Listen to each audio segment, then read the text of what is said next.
This young lady reached out trying to figure out whether or not she's in the wrong for going no contact with her mom. Y'all already know what time it is. Story time. Let's go ahead and get into it. She says, my mom has two kids, my sister and I. I'm the oldest at 24 and my baby sister is 21. Now the backstory. My mom used to compare me with the older girls in my family, specifically to the people on the mother's side of the family. Keep in mind, I was born out of wedlock and my mom married my stepfather and they had my baby sister. Now 2 months ago, my mom went into surgery one Friday to remove fibroids. I knew about it, but my phone fell and stopped working, so I called my baby sister to check on her and the surgery. I didn't get a response from her, and a few days later, she sent me a long and hurtful voice note through my baby sister. She used to send hurtful voice notes before, but I ignored them and moved forward, speaking with her and forgiving her. In African homes, you're not bigger than your mom. If your mom hurts you, you just have to accept it and move on. In this particular voice note, she said that I'm a disgrace, that she hates me, that I should never call her again, and that she's gonna tell her family to insult me and chase me out of the family. To be honest with you, she said some horrible things that I'm too ashamed to even repeat. Bottom line, I cut her off, blocked her on all social media platforms and regular calls.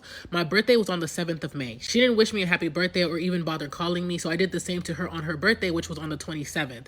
I didn't call her anything. My baby sister baked a cake and called her on the phone, but I didn't show up or do anything. Now I'm trying to figure out if I'm wrong for doing that, like just avoiding my mom for putting me through such embarrassment and cutting her off and not speaking to her. I need your advice. Please keep in mind that she's been doing this for a while now, but this one just hurt so much I couldn't take it anymore. Calling me names, saying that when I need her she won't be available, the comparing, it was just a lot and I just wanted peace. Here's my 2 cents, and I say this respectfully. Now you do make a lot of valid points, but just based on what you shared, it is limited information, but I feel like this warrants a broader conversation between you and your mom. Now I'm not saying that she's in the right or that it's going to make a significant difference, but I feel like there's a lot of discrepancies and a lot of holes in what you shared, which leads me to think that there's a lot of trauma that hasn't been unpacked, especially when we consider your feelings around, how you grew up, your lived experience, how you were treated because of the fact that, you were born out of wedlock, the comparisons and all of those things, and having to bear a burden for something that you played no role in. I can only really imagine what you went through growing up with that kind of hovering over you and you having to deal with that from childhood.